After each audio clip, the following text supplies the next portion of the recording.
Buenos días. Desarrollando un gran futuro. Mes de la Competitividad 2013. Muchas gracias a todos por acompañarnos en este evento donde veremos cómo podemos construir un mejor Sinaloa a partir de los cimientos que hoy tenemos.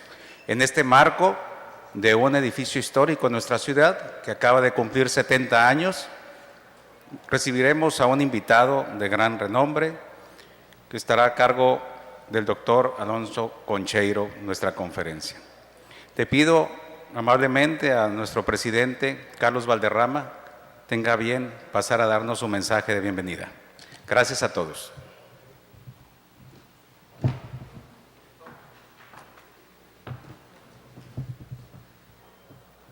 Muy buenos días tengan todos ustedes. Antes que nada quiero agradecer su presencia y agradecer estar aquí a nuestra invitación. Quiero también resaltar la presencia de nuestro secretario de Economía, Roberto Cruz. Roberto, gracias por acompañarnos, y a todos ustedes bienvenidos. CODECIN, desde sus inicios, se ha planteado el gran reto de promover un desarrollo de largo plazo para Sinaloa. Esto implica un ejercicio donde todos decidimos qué Sinaloa queremos tener para los próximos años y qué tenemos que hacer para lograrlo. Hablar de futuro nos pone de cara a la realidad y nos reta a transformar lo que nos impide avanzar más rápido hacia mejores escenarios de bienestar y calidad de vida para todos. Pensar en futuro es un ejercicio que no nos resulta ajeno. Lo hicimos cuando niños, cuando soñábamos en un escenario de felicidad. Después, como profesionistas, como empresarios y como padres de familia, y aquellos visionarios que lo han hecho durante toda su vida. Sin embargo, hablar de nuestro futuro como sociedad resulta menos habitual y un poco más complicado. No porque lo sea, sino porque precisamente es menos habitual y porque quizá la dificultad esté en ponernos todos de acuerdo. ¿Cómo queremos vivir en el Sinaloa en los próximos 25 años? ¿Qué tenemos que hacer para mejorar nuestra realidad? ¿Qué rol tienen la sociedad, el gobierno, las empresas en la construcción de su futuro? En resumen, ¿quién se ocupa del futuro de Sinaloa? ¿Quién es el responsable del futuro de Sinaloa? El doctor Antonio Alonso Concheiro es el experto más reconocido en México en estudios de prospectiva y planeación estratégica y uno de los más prestigiados en el orden internacional. Lo hemos invitado porque, como él, estamos convencidos que para avanzar tenemos que diseñar un futuro compartido. Como lo hemos dicho en este marco, el mes de la competitividad es un espacio de reflexión, innovación e intercambio de ideas. Y sin duda, el futuro es una de las ideas más retadoras para cualquier sociedad y nación. Bienvenido, doctor Concheiro, mente y manos a la obra. Muchísimas gracias.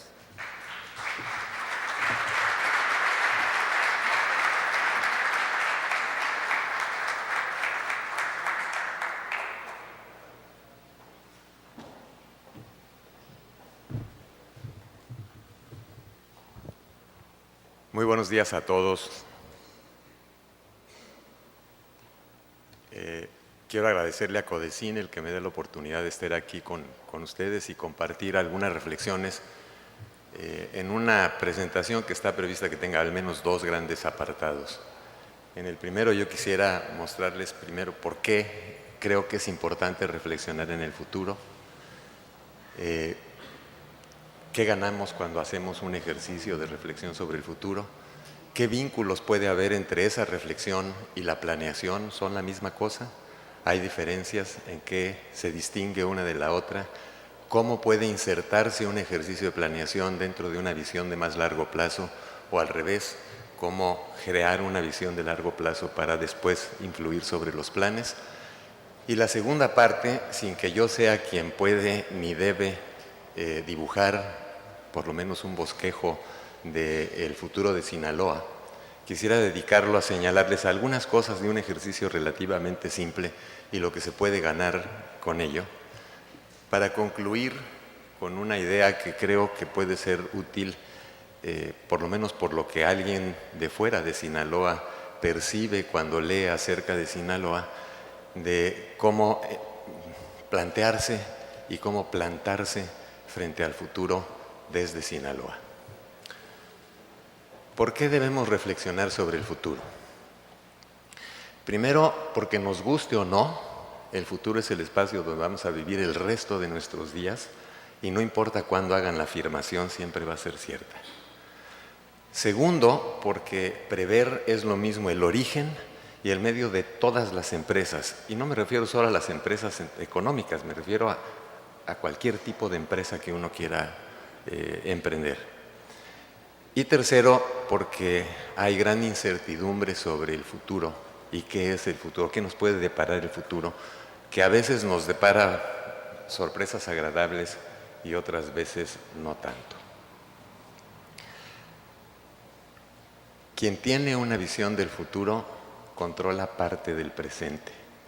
Es decir, uno se apropia del presente a través de las visiones que uno tiene del futuro. Todas nuestras decisiones, cualquiera que éstas sean, son esencialmente elecciones entre alternativas que tenemos. Y esas alternativas que ponemos a competir son siempre alternativas de futuro. No son alternativas de pasado, sino son de cosas que tenemos frente a nosotros. Todos hacemos ese ejercicio, lo decía Carlos Valderrama hace un momento, y lo hacemos cotidianamente. Cuando ustedes se preguntan, ¿qué ruta voy a tomar para llegar de mi casa al trabajo? Y seleccionan una, están poniendo en competencia distintas alternativas y terminan eligiendo una. A veces sale bien, a veces no les sale bien, pero el caso es que generalmente tienen frente a sí distintas opciones que están compitiendo unas con otras. Una vez que escogen una, cancelan otras. Si dicen, yo voy a tomar la ruta A, descartaron los futuros de ir por la ruta B, la C, la D y la E. ¿Cómo hacemos esa elección y cómo imaginamos esos futuros que tenemos delante de nosotros como si fueran las cartas de una baraja de las que tenemos que escoger? Pues lo hacemos por la cultura que tenemos, por nuestra historia personal, por la historia colectiva, porque tenemos una cierta imagen de que lo que hagamos va a producir un cierto efecto. No todos tenemos la misma imagen de que un hecho conduce necesariamente al mismo resultado. Esas circunstancias hacen que cada quien imagine su futuro de una manera diferente. Una parte condicionada por el entorno y otra parte por un ejercicio de voluntad. En realidad, si uno lo piensa, la vida no es lo que hemos sido, sino más bien el conjunto de cosas que queremos ser, porque permanentemente estamos en busca de eso, de lo que queremos ser, y lo buscamos a partir de las experiencias que tenemos, que es lo que ya hemos sido. Fundamentalmente uno debiera ver al futuro como un espacio de libertad. No podemos modificar el pasado, podemos reinterpretarlo, pero no podemos cambiarlo, pero sí tenemos la libertad y yo diría la obligación de definir hacia adelante lo que vamos a hacer. Curiosamente, todo lo que sabemos, todo, absolutamente todo, es sobre el pasado. Pero paradójicamente, todas nuestras decisiones son siempre sobre el futuro. ¿Qué estoy tratando de decirles con ello? No podemos decir, déjame conocer el futuro y luego decido. podemos explorar cómo puede ser el futuro, pero no podemos adivinar, predecir con certeza cuál va a ser el futuro. Si se pudiese, no estaría yo aquí, seguramente ya habría ganado la lotería, me iría muy bien en la bolsa y difícilmente estaría preocupado por el futuro. Pero si pudiese predecirse el futuro, estaríamos muy mal todos, porque ni siquiera valdría la pena preocuparnos por pensar en el futuro, porque no importaría qué hiciésemos de ahora en adelante, el futuro estaría fijo como un destino. Es justo porque no podemos anticipar con certeza cuál va a ser el futuro que tenemos un espacio de libertad que nos permite cambiar el destino final al cual estamos dirigiéndonos. ¿Qué podemos conocer del futuro? Muy poco. Pero ese poco que podemos conocer nos da todas las ventajas del mundo. Shell, una empresa petrolera, antes del primer choque petrolero, fue de las primeras empresas que empezaron a pensar de manera sistemáticamente sobre el futuro. Y uno de los futuros que imaginó fue un futuro en el que la OPEP fundaba un cartel y aumentaba los precios del petróleo. Y gracias a eso, Shell triplicó sus activos en 3 años. Pudo conocer muy poco porque no sabía ni cuándo, ni cómo, ni en qué circunstancias iba a ocurrir ese futuro que imaginó, pero imaginó que era posible y pensó anticipadamente cómo reaccionaría si ese futuro ocurriese. Yo suelo decir, yo prefiero estar preparado para poder aprovechar una oportunidad y que esa oportunidad no se presente, que pasar por el dolor de pensar que tuve la oportunidad y que no estaba preparado para aprovecharla. Y justo pensar sobre el futuro es pensar no solo en los retos, sino también en las oportunidades que ofrece el porvenir. En realidad somos lo que hemos sido, somos lo que somos. Sinaloa es tal como es, gracias a la acumulación colectiva de las decisiones, de las elecciones que han tomado los sinaloenses y el entorno de los sinaloenses. De hoy en adelante, Sinaloa siempre podrá ser algo distinto de lo que ya es. Tiene muchas posibilidades de cambio y está en manos de los sinaloenses el aprovechar o no esas oportunidades de cambio. Eso quiere decir que el futuro, por lo menos parcialmente, está en nuestras manos. Y yo les aseguro que si Sinaloa no piensa en su futuro, alguien más va a pensar en el futuro de Sinaloa, pero para beneficio propio, no para beneficio de Sinaloa. ¿Por qué resulta útil pensar sobre el futuro? Bueno, porque siempre o algo está cambiando, o algo puede cambiar, o algo queremos que cambie. Piensen en cualquier situación que ustedes se puedan imaginar y verán que siempre están en uno de estos 3 casos. O quiero que cambie algo, o algo puede cambiar, o algo ya está cambiando. No todos los cambios son iguales. Hay cambios que son abruptos, sonoros, la ocurrencia de un huracán que produce un cambio abrupto y súbito. Hay algunos cambios que son muy lentos y prácticamente pasan desapercibidos por todos nosotros. Por ejemplo, sí sentimos que el tiempo pasa por nosotros y nos vamos haciendo más viejos, pero pocas veces llegan a las 8 columnas de noticia el envejecimiento de la población.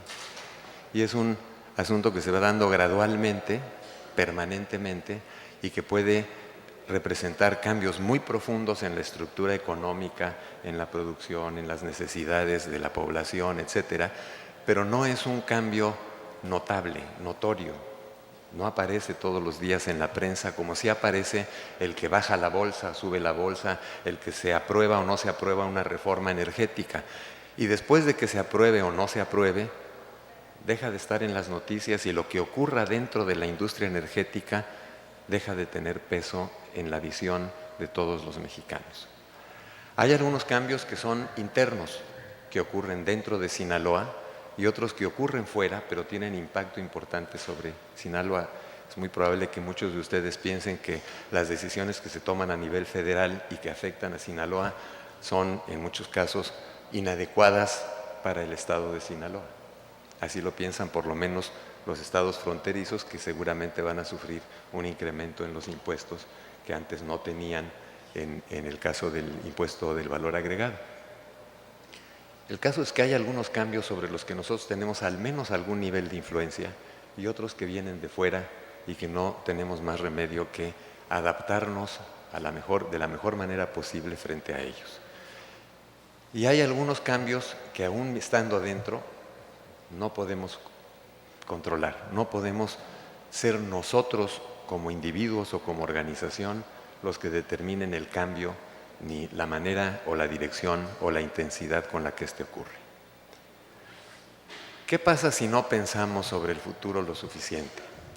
Uno de los pensadores más originales en el campo de la prospectiva, hawaiano, y yo supongo que por ser hawaiano es por lo que piensa en términos de tsunamis, dice que nosotros nos parecimos en mucho a quien está yendo a la playa preocupado porque o hay mucho sol o hay nubes, porque no le han servido una cerveza suficientemente fría, porque la palapa donde está no le da suficiente sombra, y en medio del Océano Pacífico hay un gran temblor que genera un tsunami. Y este amigo que está en la playa sigue muy preocupado por que las hormigas en la playa, y hay un par de moscos que lo están molestando, y porque ya le taparon la vista, y el tsunami sigue avanzando. Cuando el tsunami está cerca, el mar empieza a retirarse, y en lugar de tomar precauciones, este individuo dice: qué raro, se está retirando el mar, y se acerca cada vez más a esa orilla del mar, hasta que cuando es tarde ve la enorme ola que viene a 70 kilómetros por hora de velocidad hacia él y termina arrasándolo. Ese personaje, si tuviese cómo y pudiese anticipar por signos que ya están presentes, como la ocurrencia del temblor en el Pacífico, si pudiese anticipar que viene un tsunami, habría salvado la vida, porque se habría puesto a salvo en una superficie más alta para que no sufriese las consecuencias. No pensar en el futuro entonces puede resultar fatídico. Desafortunadamente, hoy prevalece en muchos casos, y particularmente en México en general, una cultura de la inmediatez. Tenemos, como diría Octavio Paz, miopía temporal. Así como Estados Unidos, en palabras de Paz, vive con los dos pies en el futuro, los mexicanos vivimos con un pie en el pasado y un pie en el futuro. Y para nuestra desgracia, lo hacemos mirando hacia el pasado más que hacia el futuro. Octavio Paz decía, y creo que es una frase muy afortunada, que los pueblos se miden no solo por su historia, sino también por sus proyectos. Esto es, no solo por lo que han vivido, sino por lo que son capaces de proyectar hacia el futuro como modo de vida. No pensar en el futuro, o mirar hacia el futuro, caminar hacia el futuro viendo hacia el pasado, lo que hace es que nos tropecemos permanentemente con las mismas piedras, que sea mucho más difícil aprender a actuar de manera diferente que si permanentemente estamos imaginando el futuro. Para colmo de males, para dificultar nuestra tarea colectiva de pensar en el futuro, resulta que todo lo que creemos es siempre muy volátil. Yo siempre había pensado que algunos de los metales eran opacos, pero ahora aprendemos que en la nanotecnología a nivel nano hay metales que son translúcidos, transparentes. Yo siempre me habían enseñado que el vidrio era aislante, eléctrico, y resulta que a nivel nano ya no es cierto. A nivel nano el vidrio es conductor de electricidad. Prácticamente todo lo que creemos está en permanente transformación. Y lo que aceptamos hoy como cierto, seguramente mañana va a ser falso.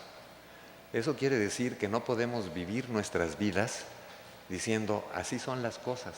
Tenemos que pensar que eso que damos por descontado de que ni modo, así son las cosas y tenemos que sufrirlas, no es cierto y que se va a transformar en el futuro.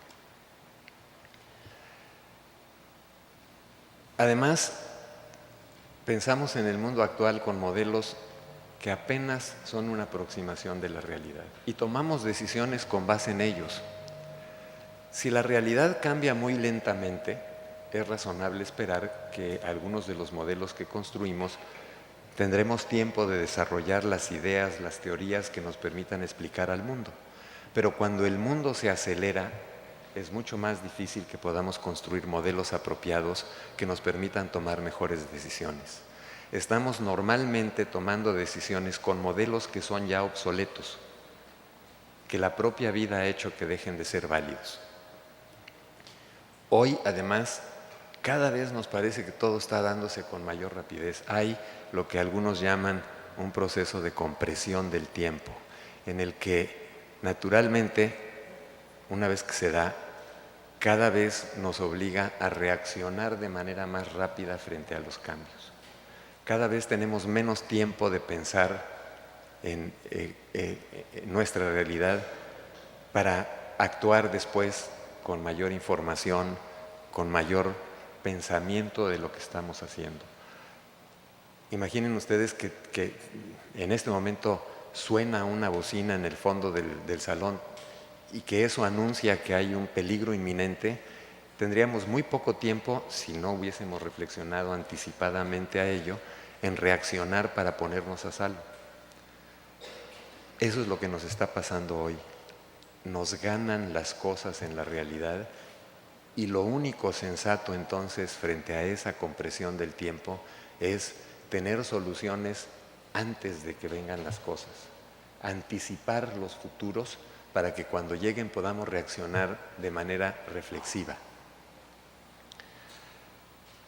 Yo creo que no es ni siquiera esa incertidumbre que tiene el futuro ni el que haya esta compresión del tiempo lo que nos impide actuar mejor. Les atribuimos ese mal, pero yo creo que es la ausencia de imágenes de largo plazo lo que nos impide tener rumbo y nos hace que estemos navegando a la deriva permanentemente. Nos pasamos el día tapando agujeros en lugar de construir nuevas carreteras. Yo creo que justo el no tener imágenes de futuro es lo que hace que no podamos conseguir mejores resultados. Cuando no imaginamos el futuro, todo se vuelve cada vez más azar y menos un propósito alcanzable. Perdemos control de nuestras vidas. No imaginar el futuro es aceptar eso que yo denomino la dictadura del azar. Es decir, estamos sujetos a los vaivenes de las cosas, en lugar de estar nosotros sentados detrás del volante y tratando de conducirlo al lugar que queremos.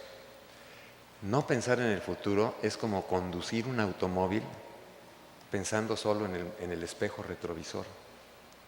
Yo creo que ninguno de ustedes estaría dispuesto a hacerlo, ¿no? Con el vidrio del frente del automóvil tapado y solo viendo el espejo retrovisor. Y sin embargo, eso es lo que hacemos con mucha frecuencia. En general hacemos eso. Vemos lo que hemos sido, lo que ha pasado, pero no imaginamos lo que está delante en el camino. Cuanto más rápido vamos, piensen en la experiencia de conducir un automóvil, y lo hacemos en un lugar oscuro, no conocido, en una carretera que no conocemos, buscamos que los faros alumbren tan adelante como se pueda. Es difícil pensar en alguien que está conduciendo en una carretera oscura, no conocida, y que apaga las luces del automóvil.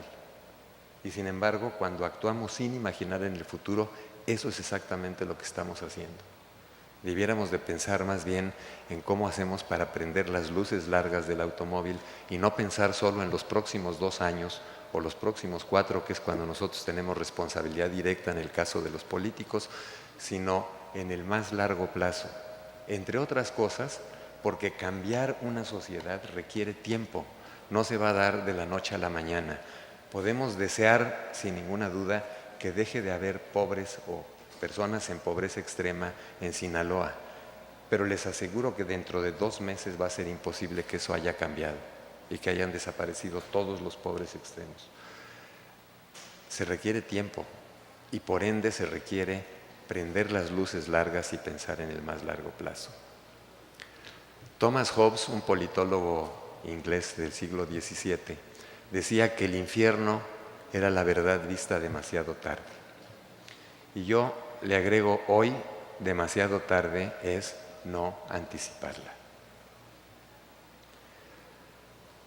¿Qué tiene que ver esto con la planificación? Bueno, justo el plan es el antiazar. Así como no pensar en el futuro es vivir la dictadura del azar, planificar es ir contra el azar, es obligar a la realidad a cumplir con ciertas cosas. ¿Cuándo elaboramos un plan? Bueno, en general cuando la situación actual difiere de la deseada, cuando lo que percibimos está lejos de nuestros objetivos. Supongan que ese fuese el futuro deseado que estamos viendo y que ese fuese el estado actual. Necesitamos un plan si queremos lograr ese objetivo. Un plan con mayúsculas. Pero todo plan presupone un objetivo futuro. No creo que nadie diga, voy a planificar, voy a hacer un plan, pero no sé qué es lo que voy a perseguir con el plan. Uno fija un objetivo y después se pregunta cómo aplico los recursos que me permitan llegar a obtener ese resultado. ¿Con qué personas, con qué dinero, en qué secuencia? ¿Cómo tengo que convocar a los actores que me van a hacer posible llegar a ese objetivo? Todos los planificadores, ustedes mismos como planificadores de su vida propia, piensan que pueden lograr resultados específicos. No conozco a ningún funcionario público, no conozco a ningún empresario que diga, voy a hacer un plan, pero realmente no lo voy a conseguir. Lo que diga en el plan no lo voy a conseguir. No tiene sentido. Tiene sentido cuando uno piensa que puede alcanzar ciertos objetivos. Cuando no se pueden alcanzar, no sirve tener un plan. Si yo les dijese, vamos a planificar para que dentro de 30 horas Sinaloa tenga el triple de los habitantes que hoy tiene. Todos ustedes seguramente me dirían, oye, no hagas un plan para eso porque no lo vamos a poder conseguir. Hay que medir qué es lo que sí se puede y qué es lo que no se puede lograr. Todo plan es sin duda una actividad que tiene riesgos. Planificar no quiere decir de manera automática conseguir los resultados del plan. Cualquiera que haya hecho un plan y haya actuado para lograr algo, se dará cuenta de que en el camino pueden surgir muchas cosas que intervengan en contra de los propósitos que uno tiene cuando planifica. Y también en eso consiste el pensar en el futuro, en decir, yo tengo este plan, ¿qué cosas pueden ocurrir en el camino que me impidan que ese plan funcione? Eso forma parte de ese ejercicio de pensar en el futuro.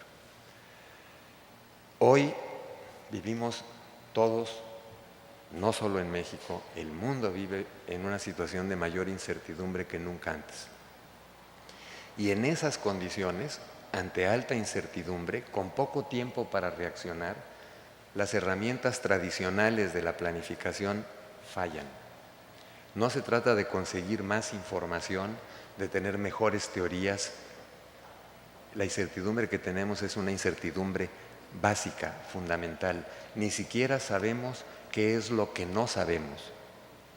Frente a esa situación nueva, inédita, la herramienta más razonable es la prospectiva, es anticipar las cosas antes de que ocurran y después planificar. Normalmente uno lo que hace es buscar un estado ideal, lo imagina uno, lo hace además seleccionándolo a partir de las reglas que uno tiene de elección de lo que es preferible o no es preferible, que son los valores. Y si uno encuentra diferencias con el estado actual, decide que hay que cambiar En caso de que uno diga, estoy en el estado ideal, lo que se pregunta a uno es, ¿qué puede hacer que me saque de ese estado ideal para evitar que eso ocurra?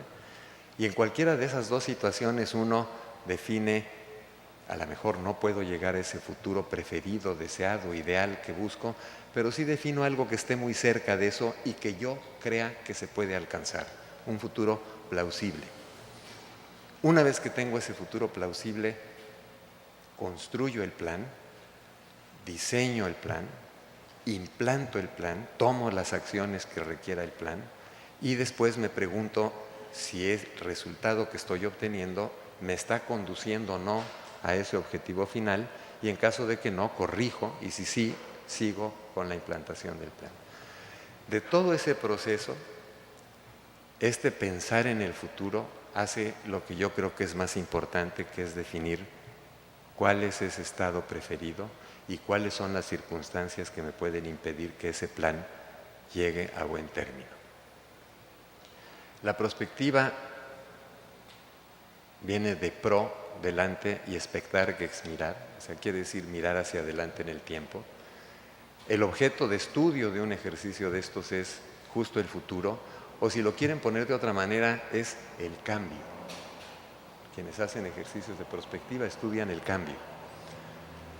Hay muchas etiquetas que se han usado o se usan todavía hoy para designar al cambio: prognosis, estudios de los futuros, investigación de futuros, futurología, meiontología. No importa cuál sea la etiqueta, todos buscan lo mismo: estudiar el futuro, estudiar el cambio. Voy a presentarles 2 o 3 de las definiciones, porque tiene cada una de las definiciones un rasgo que me gustaría resaltar. Primero, un estudio basado en la realidad presente sobre las posibilidades futuras y las consecuencias lejanas de las acciones que estamos tomando hoy. Es además una definición de futuros posibles y los caminos que nos pueden conducir a cada uno de esos futuros. Es una actitud mental, es estar abierto permanentemente a lo que puede ocurrir. Es saber establecer conjeturas. ¿Qué pasa si X ocurre? ¿A dónde nos conduciría? ¿Qué pasa si X no ocurre? ¿Qué cosa nos pasaría? Es ser sistemático en esa exploración para comprender mejor el presente. De la misma manera que uno estudia el pasado para entender a dónde llegó y por qué llegó aquí, uno debiera usar el futuro para entender mejor el presente y las consecuencias de lo que puede estar pasando hoy. Es, pues, una estrategia para comprender mejor los cambios. Pero es también una manera de tener una conversación estratégica. No es un ejercicio normalmente en el que alguien en el escritorio define los futuros de una empresa, de un grupo, de un sector, de una sociedad cualquiera, de un país, del mundo. Es un ejercicio de reflexión colectiva y por ende un ejercicio de conversación estratégica. No es ni predecir, ni adivinar, ni augurar, ni hacer pronósticos, ni ser profeta. Ninguna de esas cosas. Es alguien simplemente que hace el ejercicio sistemático de pensar, de reflexionar sobre el futuro. Y no se trata de adivinar cómo será el futuro, porque no podemos. A lo más que podemos aspirar es a tratar de definir cómo podría ser en caso de que ocurriese esto o aquello o lo de más allá. Hay varios tipos de futuros: los futuros posibles, los futuros probables y los futuros deseables. Y es frecuente que todos confundamos esos futuros y los metamos en la misma caja. Va a ocurrir un desastre en Sinaloa. No, ese no va a ocurrir. ¿Y por qué no va a ocurrir? Porque sería muy indeseable que ocurriese. Si ocurriese sería una desgracia, entonces no va a ocurrir. Bueno, la mala noticia es que los desastres ocurren, independientemente de que sean favorables o desfavorables para quien los sufre.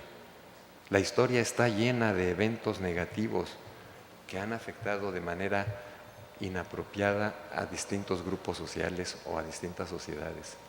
El que algo sea indeseable no le quita probabilidad de ocurrencia. El que algo sea deseable no le agrega probabilidad de ocurrencia. Son atributos distintos y hay que aprender a distinguir entre unos y otros. Hay incluso algunos futuros preferidos o deseables, si esa fuese una curva de distribución de probabilidades, que ni siquiera caen en la parte importante de la campana de probabilidades. Y sin embargo, uno puede decir, no, yo me quedo con ese futuro deseable. Si uno puede estimar de alguna manera la probabilidad de que ocurra y esta es muy baja, no tiene sentido poner todos los esfuerzos para lograr ese futuro deseado que tiene muy baja probabilidad de ocurrencia. Todo hoy sabemos que está vinculado unas cosas con otras. Nos preocupan algunos asuntos en particular. Aquí están puestos algunos: sustentabilidad del ambiente, sistema de derecho, educación, salud, investigación y desarrollo. Cada uno de ellos depende de todo lo demás. Depende de la cultura que prevalezca en Sinaloa, de la cultura organizacional que tenga el gobierno del Estado, los propios empresarios, las organizaciones como Codecin, etcétera, pero depende también de la tecnología, depende de lo económico, depende del esfuerzo cultural que se haga, depende de la política que se siga, de la competencia política incluso, depende de las estructuras sociales, de la conformación de la familia, etcétera. No puede pensarse en el futuro de algo importante que no esté relacionado con todo lo demás. Y por ende, ello obliga a que lo que uno hace cuando piensa el futuro sea también algo transdisciplinario o multidisciplinario. Uno no puede pensar en el futuro de Sinaloa diciendo, me voy a dedicar nada más a la parte económica. Es un ejercicio económico nada más. No, tiene uno que pensar como si fuera un sociólogo, como si fuera alguien dedicado al campo de la teoría de sistemas. Requiere uno información y por tanto estadística, debe uno entender las ciencias políticas, hay que preocuparse por la demografía, etcétera, etcétera. ¿Se puede pensar en el futuro de manera sistemática y rigurosa? Sí, sin duda. No son todas las técnicas que hay las que aparecen en este abanico de herramientas, hay todavía más, pero hay muchas herramientas para pensar en el futuro. Es un ejercicio que se puede hacer de manera sistemática y rigurosa. No quiere decir que al aplicar una o varias de esas herramientas vamos a ser capaces de pronosticar con certeza el futuro, no. Pero cada una de ellas nos va a ayudar a una parte del proceso de imaginar futuros, o a crear alternativas, o a sintetizar ideas, o a detectar nuevos asuntos emergentes, semillas de cambio. Cada uno de ellos tiene un propósito. Unos son ejercicios de escritorio que se pueden hacer en el gabinete. Los otros requieren de la participación de grupos de, entre comillas, expertos. Son ejercicios colectivos para pensar en el futuro. ¿Qué tienen en común la planeación y la prospectiva? Los dos son primas hermanas. ¿Por qué? Porque las dos tienen como tema central importante el futuro y el cambio. Nada más que la planeación está orientada a la acción y la prospectiva es un ejercicio de reflexión. Yo suelo decir que la prospectiva es a la planeación lo que los ideólogos son a los políticos. Quien hace prospectiva alimenta los procesos de planeación con ideas, con propuestas, pero no hace el plan no hace el planificador. De la misma manera que quien hace el plan no es también el que actúa y implanta el plan. Eso le toca a otra persona, a otra gente con otra cachucha. Lo importante de todo el proceso es que no es lo que propone quien hace prospectiva, quien imagina los futuros de Sinaloa o de cualquier otro asunto, lo que es importante. Lo que es importante es lo que como resultado de ese proceso hace que el resto de los integrantes de esa comunidad termina pensando sobre su propio futuro, sobre ese futuro común. ¿Qué puede hacer la prospectiva para ayudar a la planeación, a la definición de estrategias? Bueno, puede ayudar en los procesos de reflexión, puede proporcionarle a los planificadores información relevante, no solo datos duros, sino ideas, que sea además comprensible y que sea a tiempo, porque el propósito es que lo haga de manera anticipada. Puede ayudarle a los planificadores a profundizar en las tendencias que están vigentes, ya sea para profundizarlas o para romperlas. Puede ayudar o contribuir a difundir una cultura de innovación, de creación de futuro. Puede ayudar a preparar a las organizaciones, a los estados, a los territorios frente a los cambios. Típicamente, este es un esquema de planeación estratégica estándar, o más o menos estándar, y todas las cajas que tienen alrededor una línea punteada son cajas que le tocan a quien está imaginando o reflexionando sobre el futuro. Las que no las tienen le tocan al planificador o a quien está actuando sobre la sociedad. Y noten que la definición de líneas estratégicas, la definición de los retos y las oportunidades, de los futuros posibles, de los que son deseables o preferidos, la misma creación de la visión a dónde voy a llegar o a dónde me imagino que voy a llegar, e incluso la propia misión son parte de los ejercicios de reflexión sobre el futuro. Déjenme parar ahí y pasarme a la segunda parte, sin pretender, hago la advertencia, de que yo les vaya a decir cuál es el futuro o cuál podría ser el futuro de Sinaloa. Simplemente quise tomar algunos indicadores para provocar a que sean ustedes los que piensen el significado de esas cosas. Lo primero que tiene Sinaloa es como opción el esperar a vivir lo que otros preparen para Sinaloa. Yo les recomiendo que no sea eso lo que ocurra, sino que Sinaloa esté buscando anticipadamente, de manera activa, otros futuros distintos a los que normalmente se imagina. En lugar de poner, de adoptar un letrero como este, debieran adoptar este. Debieran darle la bienvenida al futuro de Sinaloa, no al estado de Sinaloa. Crear futuros alternativos de largo plazo, determinar cuáles serían las oportunidades de largo plazo y los retos de largo plazo, no lo que es urgente, sino lo que es importante. Y eso requiere imaginación, educación, innovación, infraestructura, tecnología, voluntad. Piensen en que una de las cosas que será determinante para el futuro de Sinaloa es que ese futuro les dé sentido de dirección compartida. Si no la tienen, no van a llegar muy lejos. No pueden pensar en un Sinaloa en el que cada uno de ustedes tire en una dirección distinta. Justo los procesos de la prospectiva hacen que haya una reflexión colectiva para llegar a un mínimo común denominador sobre cuál es el futuro deseado, para que todos los esfuerzos se dirijan en una sola dirección. Hay futuros que apuntan las tendencias, hay otros que no son tendenciales, sino al revés, van contra las tendencias, y hay otros que son, ya dijimos, los preferidos o los deseados. Yo solo puedo aspirar a mostrarles algunos futuros tendenciales. No quiero aspirar más que a un solo futuro alternativo, o más bien a la idea de que deben pensar en un futuro alternativo distinto, pero la construcción de esos futuros alternativos, la imaginación de esos futuros alternativos debe corresponderle a ustedes, no a alguien que venga de fuera. Y, por supuesto, menos todavía puedo aspirar a decirles qué es lo que ustedes tienen que preferir o cuál es el futuro que ustedes deben de desear. Eso les toca a ustedes colectivamente.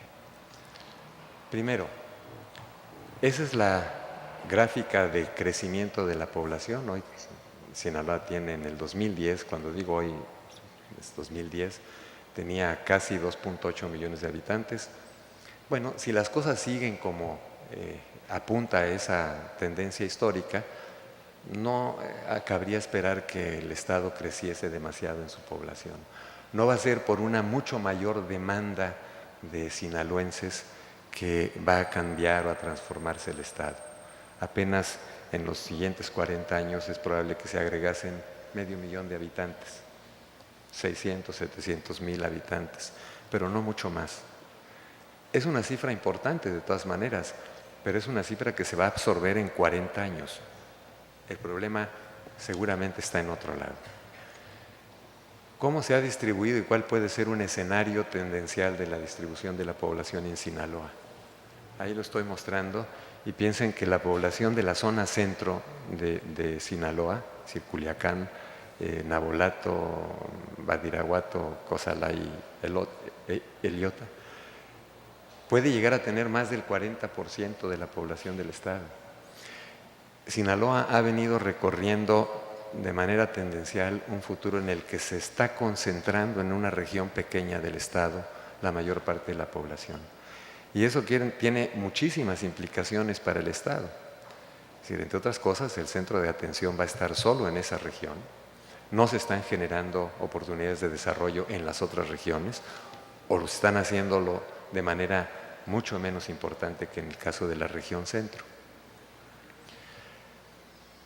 Sinaloa ya dejó de ser un estado rural, ya es mayoritariamente urbano, pero ese proceso de mayor población urbana que rural se va a seguir intensificando en el futuro. Es decir, cada vez habrá que pensar en una Sinaloa más urbana y en qué hacer con el futuro de Sinaloa, sabiendo que es una Sinaloa predominantemente urbana. Si siguen las tendencias, dentro de 40 años, 4 de cada 5 sinaloenses va a vivir en una ciudad y 1 de cada 5 va a ser un habitante rural. Ha habido un cambio importante también en la participación relativa de los centros urbanos. Culiacán en 1970 representaba casi el 70% de la población del estado. En 1990 se había reducido ya a menos del 60% y habían empezado a crecer otras ciudades, Guamúchil, Guasave, Los Mochis, Mazatlán. El proceso siguió hasta el año 2010. ¿Qué quiere decir esto? Se está concentrando la población del estado en una región y el principal centro poblacional de esa región está perdiendo peso frente al resto de los centros habitacionales importantes. Lo cual quiere decir, casi exagerando, que en el futuro probablemente en esas otras regiones que no son la centro, solo haya las grandes ciudades, las grandes concentraciones urbanas y prácticamente nada más que eso. En cambio, en la zona centro, además de la gran ciudad Culiacán, va a haber otras poblaciones menores que absorban esa diferencia en el crecimiento de la población. Ha cambiado y va a seguir cambiando también la estructura por edades y por ende la demanda de todo tipo de servicios. Ese Sinaloa en 1930, ese Sinaloa, la estructura de población, la base son los que tienen entre 0 y 4 años, hasta arriba están los que tienen 85 más años. Ese Sinaloa en 70 sigue siendo fundamentalmente una sociedad de niños entre 30 y 70. Esto es 90. Empieza a subir una burbuja por la parte de abajo que se va trasladando hacia arriba. La demanda de empleo, proyectando esto, es cada vez mayor. En el año 2010, los menores de 15 años representaban ya menos del 30% de la población de Sinaloa y los mayores de 65 años el 6.6%.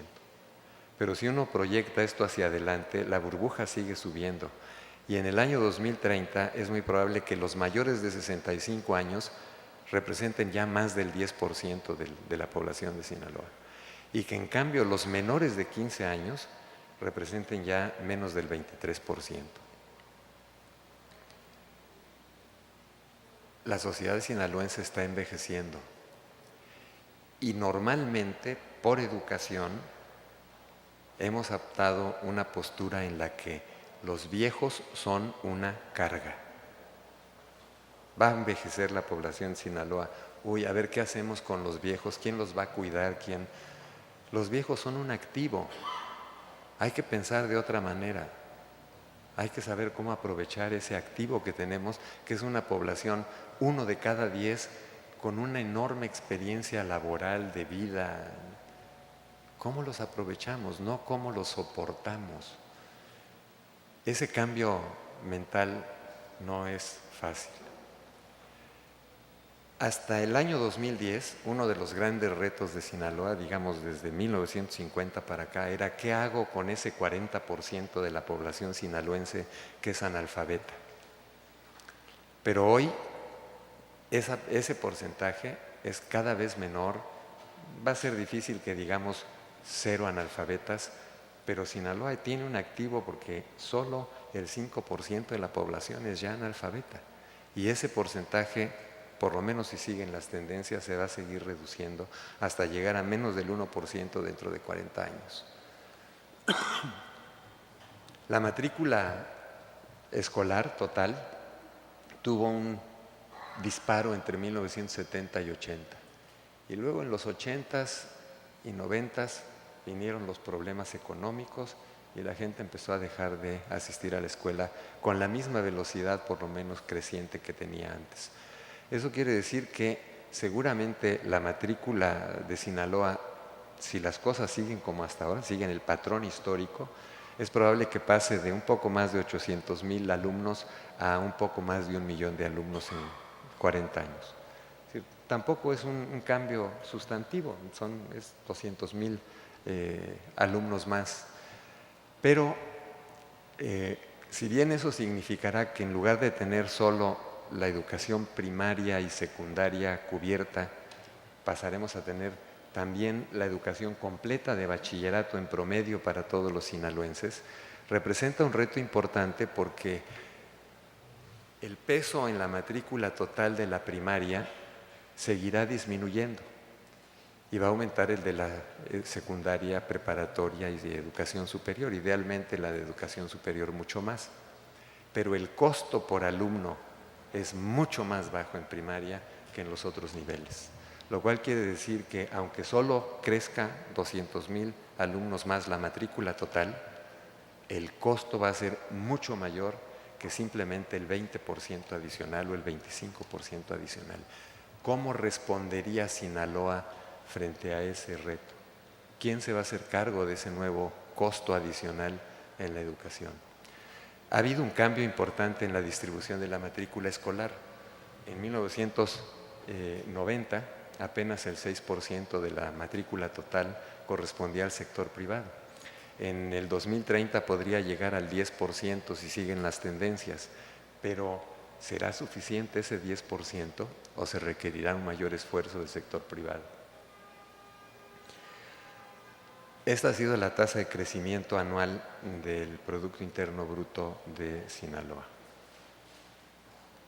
Perdón, el primero es el nacional, este es el nacional. Veníamos creciendo en el país con tasas del 6 y 7% y de pronto dejamos de crecer prácticamente, salvo por un chipote que ocurrió en un quinquenio poco antes del año 2000. Este es el crecimiento de Sinaloa, del PIB de Sinaloa en esos años. Noten que es un patrón similar al nacional, seguramente obligado por las circunstancias del país. Y este podría ser un escenario futuro, en donde después de unos años de incertidumbre recuperásemos el paso y Sinaloa empezase a crecer con tasas de entre el, 4 y 6% anual. Pero también este podría ser un escenario de crecimiento económico, en el que tuviésemos una economía de Sinaloa relativamente deprimida. ¿De qué depende que ocurra lo uno o lo otro? Es cierto, depende de factores externos, pero depende también de que Sinaloa decida apostarle a sectores de alto valor agregado o no. Si sigue apostándole a sectores de bajo valor agregado, es muy probable que terminemos con un escenario como este, y si le apuesta a sectores de alto valor agregado, es más probable que ocurra un escenario como este. Esa es la distribución del Producto Interno Bruto de Sinaloa por sectores. Noten que a pesar de que la imagen que prevalece es Sinaloa es un estado predominantemente agrícola, ganadero, pesquero, la participación del sector primario en el Producto Interno Bruto es cada vez menor y en cambio la imagen que uno recibe cuando se habla de cambio es, sí, tenemos que empujar el sector manufacturero, el sector secundario. Bueno, la noticia que muestran los datos históricos es que lo que está creciendo es el sector servicios, el sector terciario de la economía. Nada más que no está creciendo en los sectores de alto valor agregado del sector terciario, sino en general en el comercio, que no es una de las actividades con mayor valor agregado. Pensar en que esta pueda ser la tendencia requeriría que uno pensase qué voy a hacer para que ese sector terciario, si ese fuese el futuro, fuese el más rentable posible. ¿Qué debo hacer? ¿Dedicarme a la salud, al turismo de salud? ¿Debo de convertir a Sinaloa en el gran país de los abogados? ¿De qué tipo de abogados? ¿De los que se dedican a pelear patentes y disputas de propiedad intelectual? ¿Cuál sería el factor específico de ese sector terciario que le dejaría una mayor renta al estado de Sinaloa? Esa es la población económicamente activa. Noten que aquí la población económicamente activa puede crecer mucho más que lo que pensábamos que podría crecer tendencialmente la población. Y eso quiere decir que de aquí al año 2050 van a requerir crear del orden de 500,000 de empleos adicionales si se cumplen las tendencias. A lo mejor les parece poco, 500,000 de empleos. Bueno, hoy tienen poco más del doble que eso. En toda la historia, Sinaloa ha producido poco más del doble de lo que van a requerir producir en los próximos 40 años. Esa es por región. Prácticamente todos los empleos se están creando solo en una región de Sinaloa. ¿Es ese un futuro deseable para Sinaloa, donde haya una isla en el centro capaz de generar empleos y luego todas las demás que en términos relativos pierden en capacidad de crear empleos? Esta es la población económicamente activa por sector y noten que es muy claro la línea que viene bajando desde cerca de un 60%, más del 60% en 1960, no hace tanto, o sea, apenas 50 años atrás, casi 2/3 partes de la población económicamente activa de este estado trabajaban en el sector primario. Hoy ellos representan menos de la quinta parte. Y si sigue la tendencia, en el año 2050 van a representar menos de la 20ª parte. Eso indicaría que Sinaloa o se dignificó enormemente en las actividades agrícolas y pecuarias o dejó de ser un estado agrícola y pecuario. Esa es la población económicamente activa por género. Leía yo en un estudio de hace 18 años, producido por Codecin, que Sinaloa era un estado donde había una diferencia muy importante en la concepción del papel del hombre y la mujer. El hombre era el proveedor, la mujer estaba en el hogar. Bueno, seguramente así era, pero hoy ya la 1/3 parte casi de los que trabajan son mujeres. Y si continúa la tendencia, al final de los 40 años próximos, va a haber tantos hombres trabajando como mujeres. Todavía más, si revisan la matrícula en la educación superior, van a notar que en general hay la tendencia a que las mujeres sean la mayor parte de esa matrícula en educación superior. Y eso quiere decir que no solo van a trabajar más mujeres, sino lo van a hacer justo en el sector de servicios, que va a ser el de mayor crecimiento y que es el de mayor valor agregado.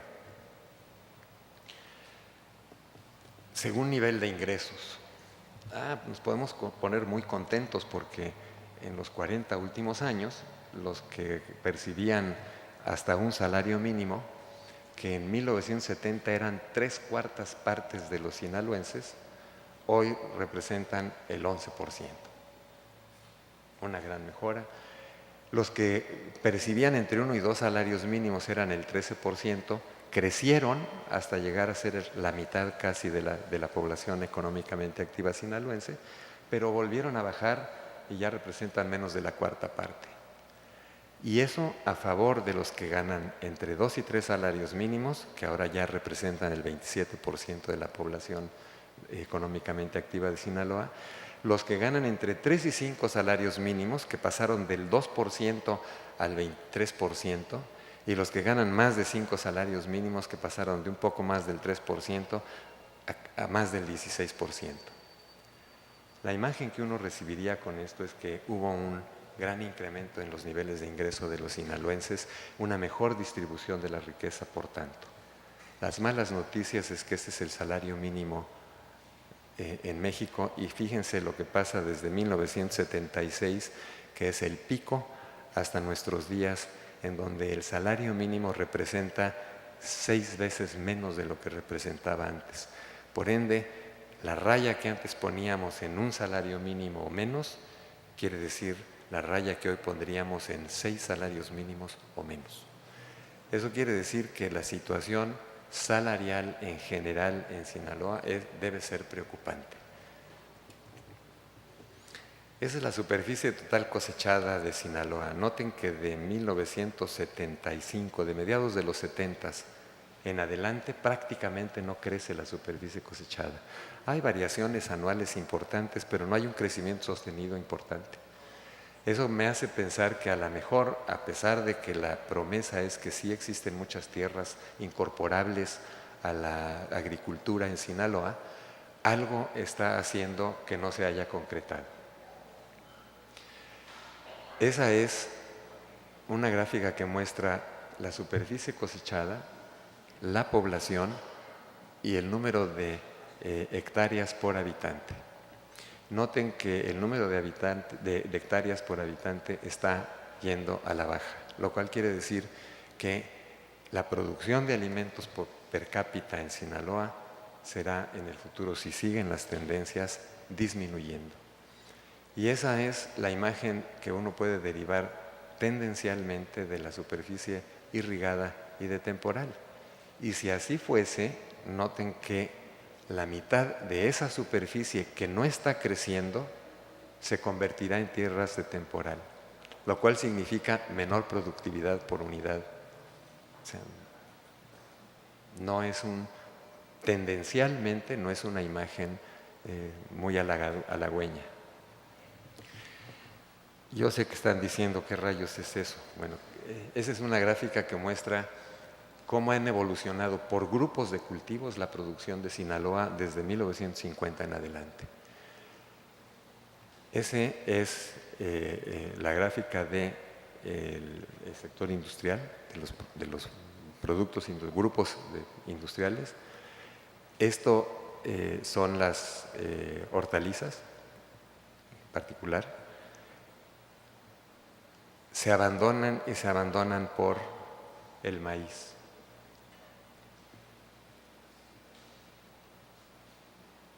No solo no se comercializan, no se procesan los alimentos en Sinaloa, sino que se sustituyen cultivos supuestamente de mayor valor agregado por otros que no, aprovechando una superficie irrigada que cada vez va a ser más escasa. ¿Así tiene que ser el futuro? No. Esto es si Sinaloa no hace algo distinto para transformar su sector. Ese es el número de viviendas particulares habitadas. Noten que más que de seguir las tendencias se prevé que más que se dupliquen, casi se multiplican por 2,5. El sector de la construcción, un sector vivo, por lo menos en lo que se refiere al número de viviendas construibles. Y eso significa además que el número de habitantes por vivienda se va a reducir de manera sustantiva. Si esas dos cosas ocurriesen, piensen en la familia sinaloense y las transformaciones que seguramente tendrían que ocurrir. Es decir, ya no son las familias de 6 o más miembros que había en 1960 y 70, sino son familias que en promedio llegarían a tener 1.5 personas, prácticamente, o muchos individuos solos, o apenas parejas cuando mucho, o parejas con un hijo, no más que eso. ¿Qué significa en términos familiares una construcción social de ese tipo? ¿Qué cambiaría en Sinaloa si este escenario ocurriese en términos sociales, en la estructura familiar? Este es el número de vehículos de motor por cada 1000 habitantes. El gran salto en Sinaloa se dio entre el año 2000 y el 2010, donde pasó de 110 vehículos por cada 1000 habitantes a 315. Hoy hay pues 3 vehículos por cada 10 habitantes en Sinaloa. Pero la tendencia es al alza. Hay posibilidades si descarta uno el año 2010 o no lo descarta, de construir escenarios tendenciales que apuntan a que en 40 años podría haber entre 6 vehículos por cada 10 habitantes o 1 vehículo por habitante. Esas a lo mejor serían buenas noticias para el sector automotriz, pero piensen qué querría decir eso para este primer columna que está aquí, que es el desarrollo sustentable, y qué querría decir en términos de la movilidad en las ciudades de Sinaloa. Estos son los vehículos de motor registrados por cada 1000 habitantes en 1950 en México. En ningún estado había más de 100 por cada 1000 habitantes. En uno apenas había un poquito más. Y en el caso de Sinaloa había 10.7 vehículos por cada 1000 habitantes. 1 cada 100 habitantes. 20 años después ya había casi 4 por cada 1000 habitantes. En 1990 ya había 1 por cada 10 habitantes. En el año 2010, no solo Sinaloa, el país estaba empezando a poblarse ya de manera muy importante en el número de vehículos, y el promedio nacional ya mostraba algunos estados en donde había más de 300 o 400 vehículos de motor por cada 1000 habitantes. En Sinaloa había 315 por cada 1000 habitantes. Si uno proyecta esto al futuro, en el año 2020 había ya casi 400 por cada 1000 habitantes. En el año 2030 podría oscilar entre 500 y 600. Y en el año 2050 podría estar entre 600 y 1000. Un cambio muy importante en la movilidad y en la estructura y la contaminación y los problemas que eso significa.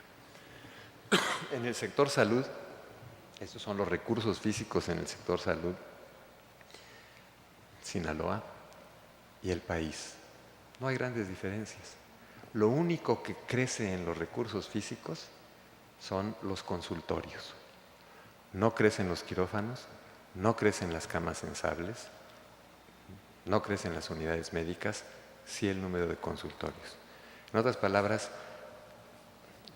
acudimos más veces a que nos vea el doctor, pero las intervenciones de ellos, por lo menos en términos quirúrgicos, son exactamente las mismas que en el pasado. Esos son los recursos humanos del sector salud por cada 100,000 habitantes. Y noten que hay un crecimiento importante en Sinaloa en el número de médicos, que es la curva de abajo, y en el número de enfermeras, que es la curva de arriba. Y ese también es muy similar a lo que ocurre en el caso nacional. Qué bien, ¿no? Nos está yendo muy bien. Tendencialmente yo les diría, no nos está viendo nada bien, porque la proporción de enfermeras a médicos debía de ser mucho mayor de lo que es aquí. Eso quiere decir que hay muchos médicos que están haciendo tareas que podrían hacer las enfermeras y que por ende están descuidando las que le deberían de tocar a los médicos. Y si uno dice que hay insuficientes médicos, no, hay suficientes médicos, pero los estamos ocupando en tareas que no debiéramos ocuparlos, que podrían hacer otros profesionales como las enfermeras. Simplemente por tocar un poquito de chile de dulce y de manteca, noten lo que ha ocurrido con la diferencia en las elecciones en Sinaloa. En 1974 la diferencia entre el primero y segundo de los partidos preferidos para gobernador fue del 92%. Y poco a poco se fue haciendo más chiquito.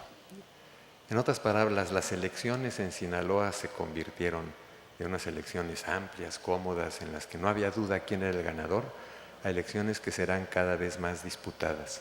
Y por ende, seguramente, mientras no modifiquemos la manera como calificamos las elecciones, no solo más disputadas, sino también menos aceptadas. Cada vez que haya elecciones, seguramente habrá un conflicto postelectoral en el que yo creo que gané porque tuve 3 votos más que tú, y yo creo que gané porque tú tuviste 3 votos menos que yo.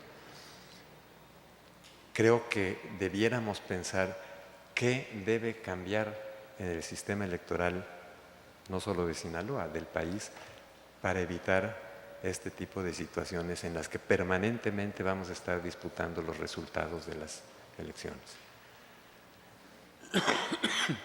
En 1986, Sinaloa era PRI en todas las elecciones municipales. Esto es lo que ha ocurrido a lo largo del tiempo. PAN, 1992 más PAN, primer municipio PRD. 1998, un cambio, no hay una tendencia permanente de conquistamos un territorio y nos quedamos con él, lo ganamos, lo perdemos. Pero más interesantemente, noten esto, esas que aparecen así con chispitas son coaliciones. 2004, ningún municipio se disputa con coaliciones. 2007, 2010, 2003. Ya no se ganan las elecciones municipales por partido, se ganan por coalición. ¿Qué significa eso para el sistema político del futuro de Sinaloa? Que la capacidad de negociación entre los actores políticos está siendo cada vez más importante. Y sin embargo, ni los mecanismos para hacer esas coaliciones, ni los mecanismos de control en esas coaliciones están claros. El índice delictivo, yo quiero que solo vean así de manera muy rápida el lugar de Sinaloa. Está justo a la mitad, no ha resuelto sus problemas delictivos. Es cierto que hay algunos estados que lo superan, 12 o 13, pero está a la mitad de la tabla. ¿Cómo puedo emprender una transformación de la sociedad cuando tengo esa carga encima? Si me dijesen Michoacán, que aparece con el valor más bajo en ese índice delictivo, es decir, quiere decir es el que mayor criminalidad tiene, dice voy a emprender un cambio, tendría que hacerlo si me da permiso el crimen organizado, porque si no me da permiso no voy a poder hacer nada. ¿Cómo hace Sinaloa para evitar que contra la tendencia nacional que es a tener ese estado de violencia, Sinaloa salga del que tuvo en el pasado y se convierta en una sociedad que sí puede transformarse a sí misma? Ese es 2012. La situación en Sinaloa empeoró, no mejoró. Hasta ahora creo que todos ustedes definirían a Sinaloa como un estado católico, como también lo harían del país, aunque hay algunos que dicen que el país es más bien guadalupano que católico, pero en fin, guadalupano o católico. En 1970 o en 1960, más de 9 de cada 10 sinaloenses se declaraba católico. Con el tiempo, en los últimos 50 años, no cambió mucho, pasó prácticamente del 93 al 84%, o sea, 10 puntos menos. Pero justo si uno sigue la tendencia y piensa en un desempeño como una curva S, una curva logística, eso significaría que en el año 2050 ya más de la tercera parte de los sinaloenses se declararían otra cosa que no fuese católicos. ¿Qué significa eso para la convivencia entre religiones? ¿Qué significa eso para las familias sinaloenses, para la cultura sinaloense? ¿Cómo sería el futuro si esta tendencia siguiese profundizándose? Y voy a concluir con 4 o 5 ejemplos de por qué creo que esto de la tentación que sostenidamente percibo desde afuera como actitud de Sinaloa, tenemos vocaciones o ventajas naturales que tenemos que aprovechar. ¿Qué creen que podría aprovecharse en un escenario como ese? Eso es lo que tengo. ¿Qué ventajas naturales aprovecharían ustedes de eso? El sol, está bien. Los matorrales que allá aparecen, a lo mejor la tierra tiene silicio. Esto es lo que hicieron ahí, Las Vegas. ¿Cuál era la vocación natural del lugar? Un desierto. Eso es lo que es hoy Las Vegas. Ellos no pensaron, ¿cómo aprovecho esas ventajas naturales que tengo? Ellos dijeron, vamos a construir un centro de juegos que hoy ya ni siquiera es un centro de juegos, hoy es un centro mundial de espectáculos. El mayor centro mundial de espectáculos. Eso es lo que hicieron. Este es Detroit, una ciudad pequeña con vocación agrícola y ganadera. Y llegó Ford y se estableció en Detroit. Y detrás de Ford llegó Packard y llegaron otras empresas automotrices.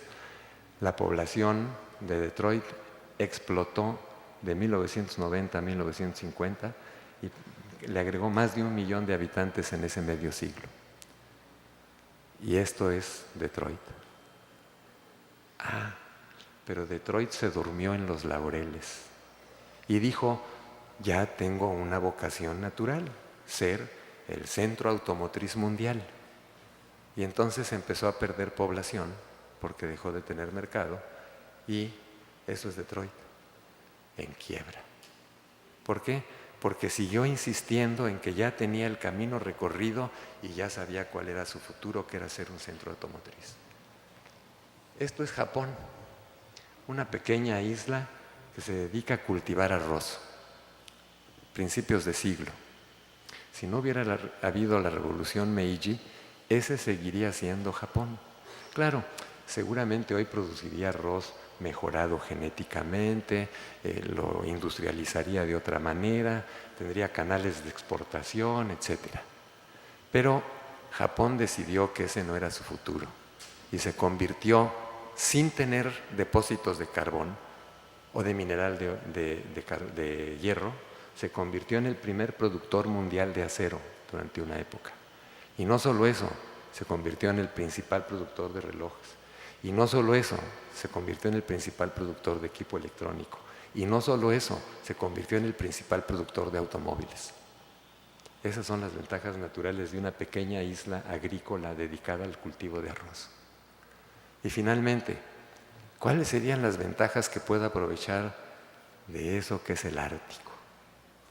Pues a lo mejor diría alguno muy imaginativo venderle un par de icebergs a los árabes que tienen necesidades de agua importantes, o a lo mejor completar con uno de esos icebergs el agua que está perdiendo Sinaloa para irrigar sus tierras. Pues resulta que con el cambio climático, esta es la vocación natural del Ártico. La tercera parte de las reservas mundiales de petróleo están ahí, abajo de ese hielo. Y además se va a convertir en la ruta más corta entre Europa y América, entre Asia y América. El mensaje final que quiero transmitirles es que piensen de manera distinta, fuera de la caja. Yo me imagino que todos ustedes aprendieron geografía, lo que pudimos aprender de geografía, con un mapa similar a este. ¿Alguien aprendió geografía con un mapa distinto? Bueno, entonces todos me van a entender muy bien de que en efecto es un mapa donde está marcado ahí el gran peso que tiene Europa, un tamaño relativamente parecido al de África. Evidentemente Canadá y Estados Unidos son más grandes que América del Sur, Estados Unidos y Canadá y Europa están en el norte, están arriba, son ganadores de arriba. Se subieron al podio antes de que pudiésemos hacer nada porque se subieron al podio con el cambio del movimiento de los continentes. Y evidentemente el centro del mundo está en el Atlántico, no hay ninguna duda. Bueno, esta es una proyección geodésica que se llama de Mercator, que no respeta el tamaño real de los países, deforma a aquellos que están más al norte o más al sur, y los invito a que piensen de manera distinta, que vean el mundo nuevamente pero con nuevos ojos. Esta es una proyección distinta en donde el Pacífico está en el centro. Esta sí respeta el tamaño real de los países. Noten qué chiquita es Europa comparado con África. África debiera ser el gran ganador, no Europa chiquita. América del Sur es mucho más grande que Estados Unidos, ya no es del mismo tamaño que Estados Unidos. Y no hay ninguna razón por la que el norte tenga que estar arriba y el sur abajo. El sur, como diría Benedetti, el sur también existe y el sur puede estar arriba. Copié de ese estudio Sinaloa, una visión a futuro, una cita de ese estudio que hizo el ITESUM de Campus Sinaloa. Yo creo que esto era a lo mejor cierto hace 18 años, no sé si lo era o no, pero estoy seguro que hoy no lo es, porque hoy estamos hablando aquí de que Sinaloa quiere y puede cambiar su futuro y que no le da ningún miedo entrarle a nuevos retos y que no es por falta de decisión y que quiere ganar una visión y que no le tiene miedo al riesgo. Finalmente, quien fuera director de UNESCO, Federico Mayor, decía: quien no puede ver lo invisible, difícilmente podrá lograr lo imposible. Y el Che Guevara decía: seamos realistas, logremos lo imposible. Muchas gracias.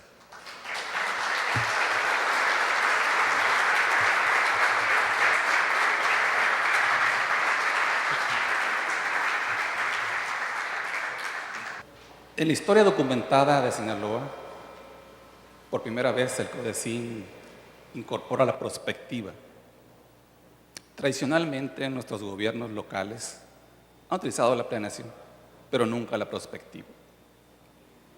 Hoy el CODECIN está trabajando en uno de los pilares que tiene que ver con la salud para visualizar ese futuro posible y probable, o probable y deseable, del cual usted habla. Tiene documentado esos futuros, las tendencias, bajo el supuesto de que las condiciones permanecen como hasta ahora, como se hace en los pronósticos. Usted hablaba muy bien de la necesidad de tener un enfoque multidisciplinar en este asunto de la prospectiva. En un primer momento, la prospectiva delinea futuros tendenciales, hasta probables y posibles. El CODECIN ya tiene esos futuros de salud. Sin embargo, la prospectiva no se basa únicamente en la proyección estadística de esos futuros, sino en delinear las estrategias y los eventos que hay que llevar a cabo para llegar a ese futuro. Y en ese futuro es necesaria la intervención de los actores relevantes. Hoy, y usted lo trazaba muy bien, pasamos de gobiernos únicos a gobiernos que buscan legitimarse. Y en ese proceso a veces se han olvidado de la eficiencia y eficacia.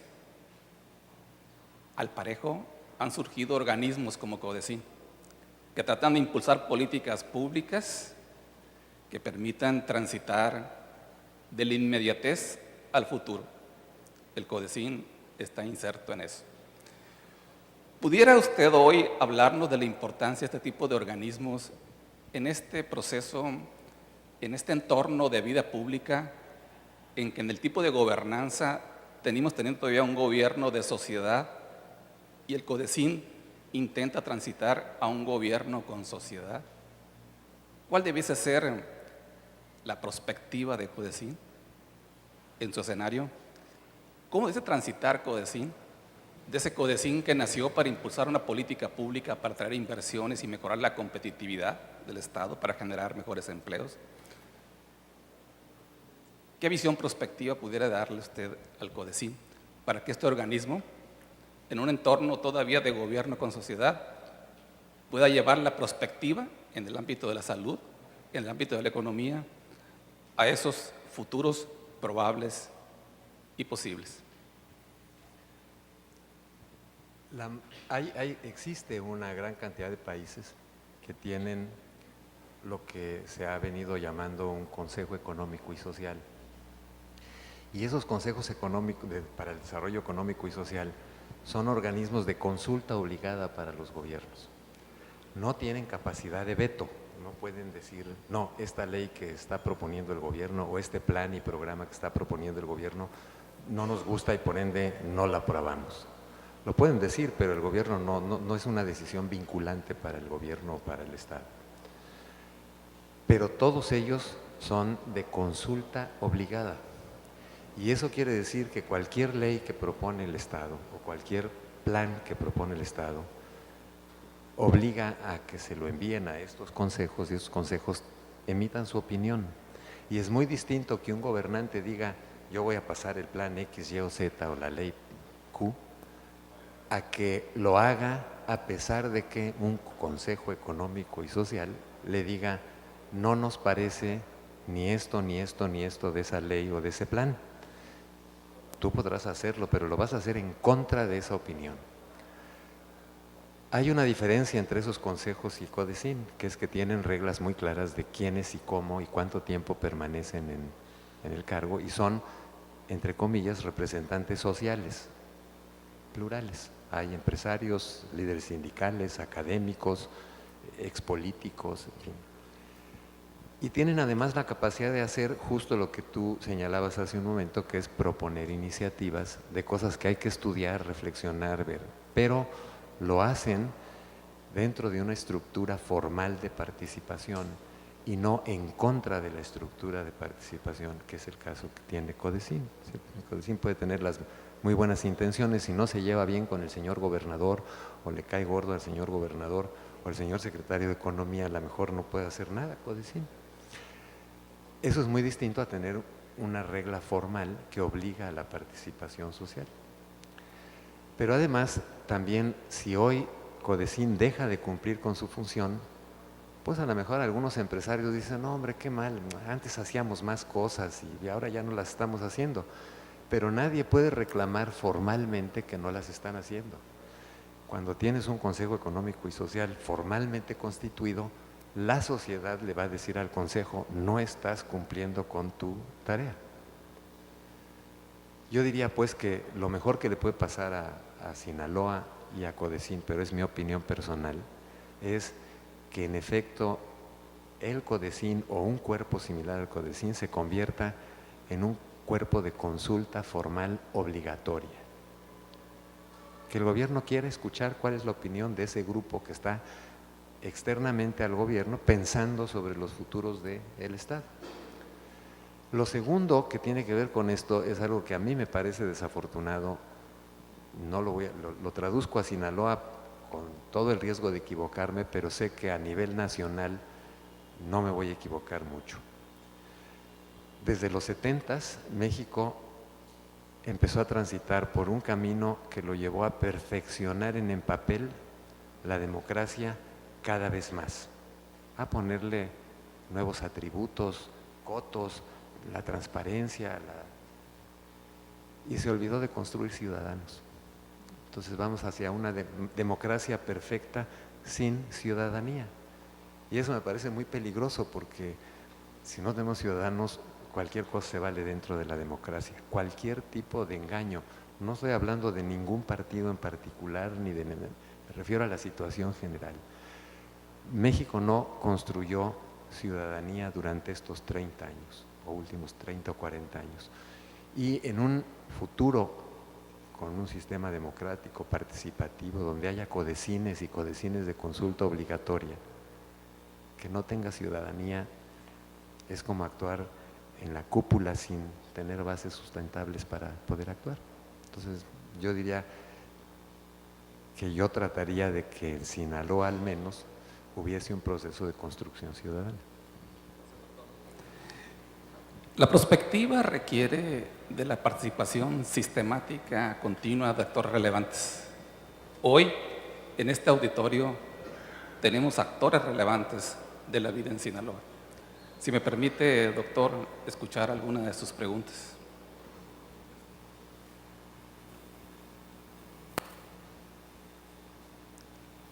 ¿Tenemos algunas ya, Karina?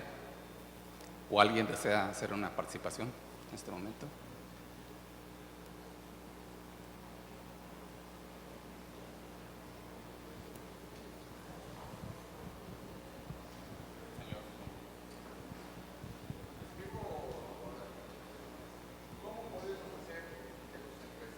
Permite su nombre y el lugar de donde viene de trabajo, por favor. Alejandro de la Rocha, de la Secretaría de Desarrollo Económico Municipal. Todos nosotros hemos visto que la productividad de nuestro estado es fuerte. ¿Cómo podemos hacer que los empresarios actuales inviertan en empresas que le den un valor agregado a todas las materias primas que nosotros producimos? Normalmente se nos van y regresan como productos terminados, ¿no? Muchos de ellos invierten en bienes raíces, invierten en producción que no se queda aquí en el estado, pero no en darle valor agregado a nuestras materias primas. Un ejemplo, maíz, ¿sí? No tenemos unas plantas productoras de maíz, ¿sí? Que le den transformación en harinas, y no nomás en harinas, sino que en otros productos. Vemos que actualmente toda la tubería que están trayendo para el gasoducto pues es importada, cuando en nuestro país tenemos capacidad de producir esos tubos, ¿sí? ¿Cómo podríamos hacer que los empresarios se den cuenta y que aprovechemos todos nuestros productos, ¿no? Gracias. Yo creo que es un asunto cultural y es un asunto de qué tanto aprietan los tornillos. Alguien en la mañana me decía, no, pero es que en un entorno en el que hay, frente a otras economías, impuestos mayores, más dificultades, más legislación para abrir una empresa, ¿cómo vamos a poder competir? Digo, piensen en Japón, una economía agrícola insulsa, que de pronto se convierte en uno de los titanes en los 80s y 90s del siglo pasado. Yo solo les diría, cada uno de ustedes, empresarios, si le aprieta suficientemente el zapato, va a pensar de otra manera. Un poquito antes de la conferencia alguien me decía en una entrevista, oiga, pero es que ¿cómo va a ser Sinaloa si tiene una gran cantidad de egresados de licenciaturas que no encuentran empleo? La respuesta es muy fácil, pues que generen el propio. Si enseñamos a los universitarios a ser buscadores de empleo, pues van a terminar su licenciatura y van a buscar empleo. No, lo que tenemos que hacer es enseñarlos a ser emprendedores, a que sepan cómo se genera una empresa, y verá que la transformación, el cambio generacional no va a ser en los sectores tradicionales, va a ser en nuevos sectores, con nuevas ideas. ¿Cuántos de los productores de maíz, y es una pregunta abierta, no sé cuántos haya o si haya alguno aquí, pero si lo hubiese, o cualquier otro producto agrícola, ¿cuántos se han preguntado para qué otras cosas distintas sirve el maíz que no sea para comer? El maíz está compuesto de ciertas sustancias. ¿Cómo puedo aprovechar esas sustancias para otros productos que tengan mayor valor agregado que el de simplemente ser alimento, y muchas veces alimentos para el ganado, para luego vender el ganado? Proceso energéticamente no muy eficiente. ¿Qué puedo hacer con el maíz? ¿Qué puedo hacer con el rastrojo? ¿Qué nuevas industrias puedo generar con la cáscara de los ejotes o con la piel de las papas. ¿Cómo puedo vincular las papas con la salud, que es uno de los sectores que me interesan para el Estado? ¿Qué hay que hacer? Yo creo que hay que tener un cambio cultural. Yo no puedo decirle a los empresarios, no, la regla es que ellos son los que tienen que pensar en que de hacerlo de otra manera, de agregarle mayor valor a lo que tienen, van a recibir mayores beneficios. 1. Y 2, debiera pensar en que la sociedad sinaloense, si hubiese ese cambio cultural, presionaría a los señores empresarios para que se dedicasen a actividades más rentables. Habría una presión social para que los empresarios tuviesen que emprender acciones en otro lado. Y por supuesto, tercer factor, yo diría, el gobierno, el entorno, no solo me refiero al gobierno estatal, me refiero al entorno total donde está inmerso Sinaloa, debiera cambiar para hacer más propicio el que los empresarios pudiesen cambiar de actividad y dedicarse a otras actividades más rentables, lo cual quiere decir necesariamente a lo mejor proporcionar la infraestructura que se requiere, poner los estímulos donde es adecuado, quitarlos donde no es adecuado, crear un entorno que casi conduzca y obligue, le apriete el zapato al empresario donde no queremos que lo tenga y que lo libere en aquellas cosas que sí queremos que tenga. Pero no responde a su pregunta cabalmente.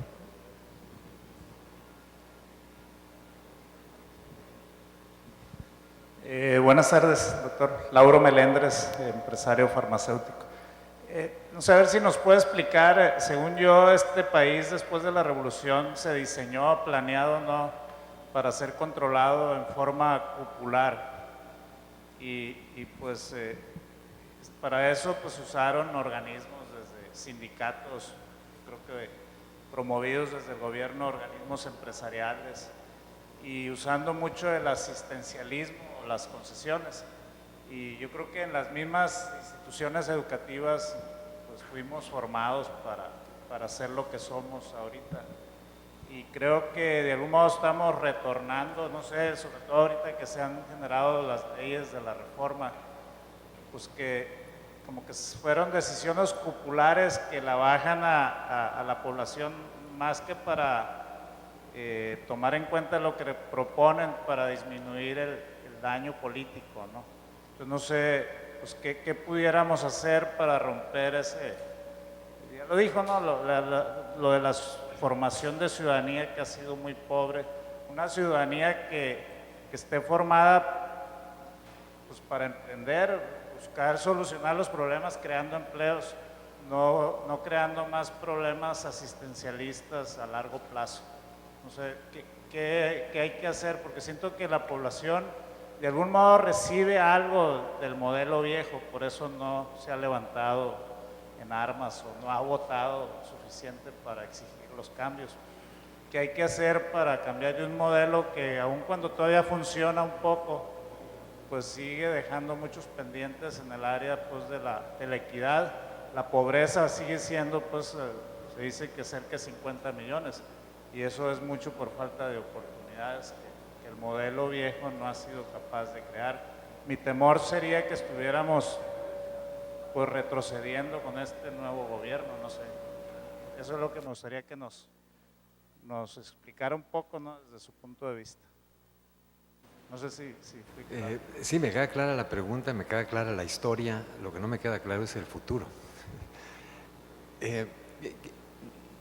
Ojalá supiese yo qué hacer y fuese una fórmula fácil. Si lo fuese, probablemente ya lo habríamos hecho, ya habríamos cambiado los 3 o 4 que pensamos que hay que cambiarlo, lo habríamos cambiado. Yo creo que no nos queda más remedio que pensar, no nos gusta ese futuro, no queremos seguir teniendo un país centralizado de cúpulas que decidan por nosotros, tomemos el toro por los cuernos. ¿Qué se requiere para construir un periódico que sea crítico de esa situación? ¿Cómo podemos hacer para que haya más gentes que estén escribiendo contra esa situación? ¿Cómo podemos construir organizaciones sociales capaces de estar reclamando permanentemente esa situación? Yo tengo la experiencia, por viejo, no por diablo, de lo que ocurrió con las encuestas en México. Hoy cualquier elección pasa por una encuesta. Cuando nosotros armamos la revista Este País, no había habido una sola encuesta política electoral.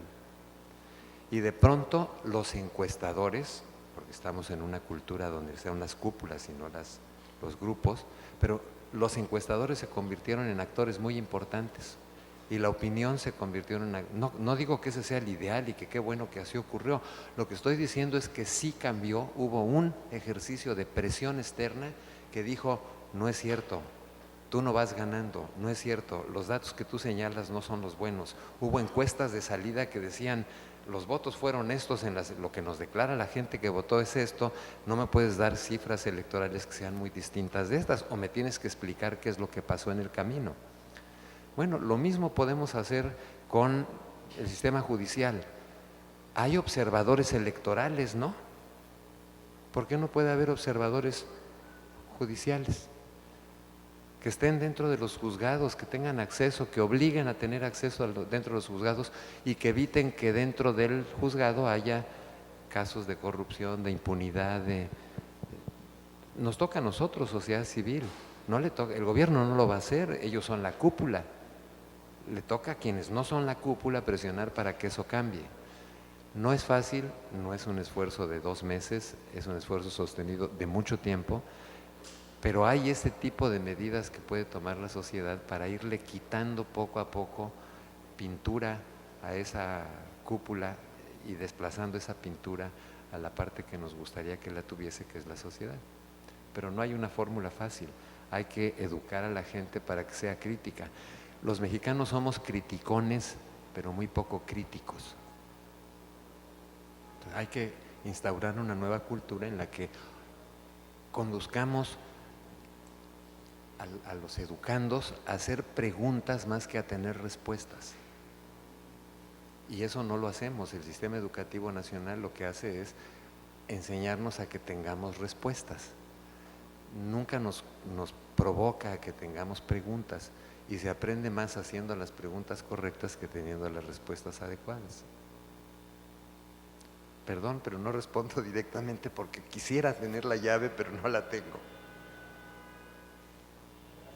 Escucharemos una pregunta más, por favor. Si alguien tiene una pregunta más. Sí, doctor, buenas tardes. Javier Holguín, director estatal de ProMéxico, aquí para Sinaloa. Dentro del análisis presente, actual que realizas, tú llegas a la conclusión, en efecto, Sinaloa, la gran entidad productora agrícola. Sin embargo, a través de la prospección, el resultado dentro del mediano plazo, vemos a un Sinaloa creciendo y con necesidades en servicios.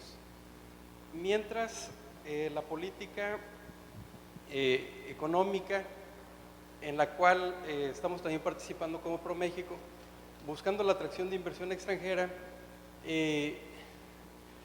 va surgiendo por una demanda o un interés en el extranjero por áreas de logística. Muestra de ello crecimiento, por ejemplo, en el servicio marítimo establecido en Mazatlán. Muestra de ello la misma inversión que se está dando actualmente a través del gas y obviamente la demanda mayor que viene en el mediano plazo, como te lo mencionaba, en una demanda de servicios. ¿Pudieras hablarnos un poco más de ello? ¿Cuál es tu visión? Compartirlo por ahí, por favor.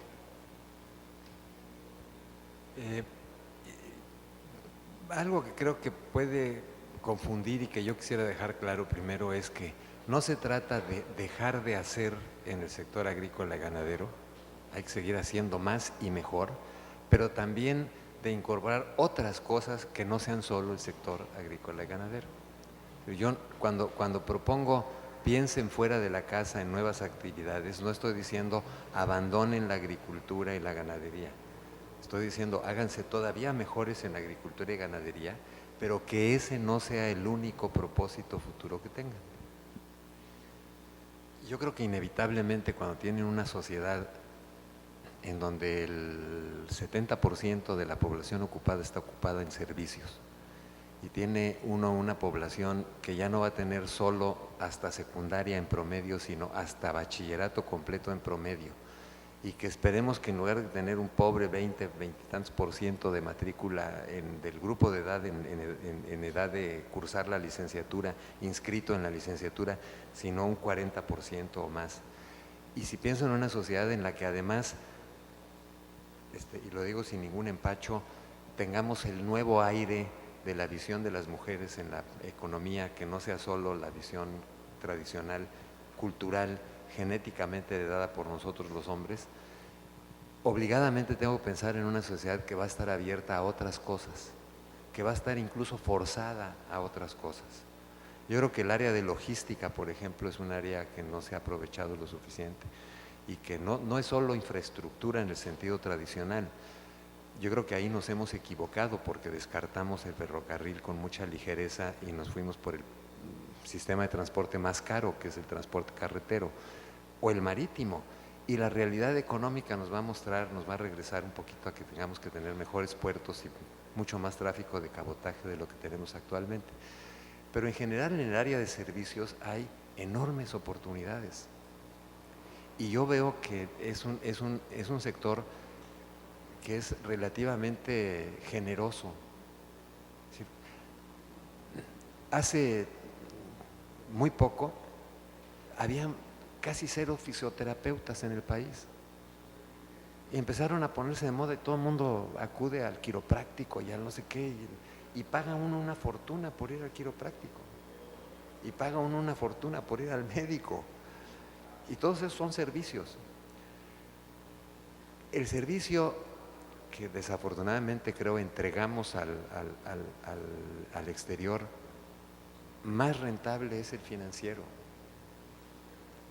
Es decir, hoy no hay banco, hay uno, pero ya prácticamente no hay banca mexicana. Pero nada impide que haya una banca sinaloense. ¿Quién dijo que no se puede hacer el Banco Sinaloa?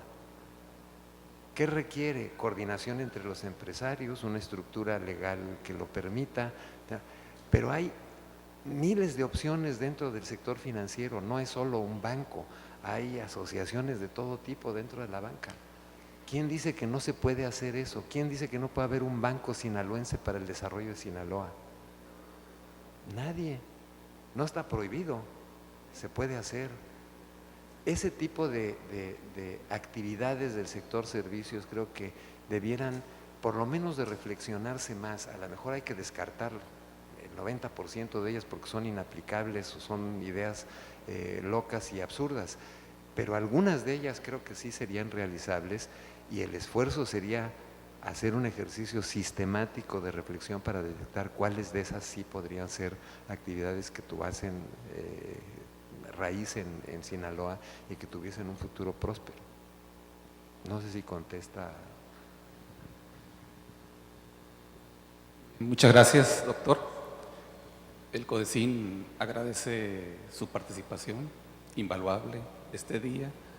Nos deja de tarea a los sinaloenses incorporar a la prima hermana de la planeación, la prospectiva, no con el ánimo de imaginar un futuro, sino cambiar el presente a la luz de futuros probables y posibles. Gracias por su participación, esperemos seguir contando con ella y gracias a ustedes por su asistencia el día de hoy. CODECIN se lo agradece. Gracias a ustedes.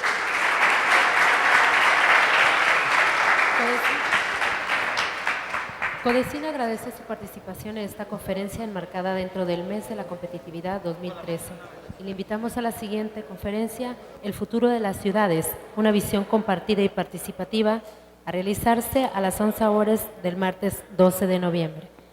Muchas gracias.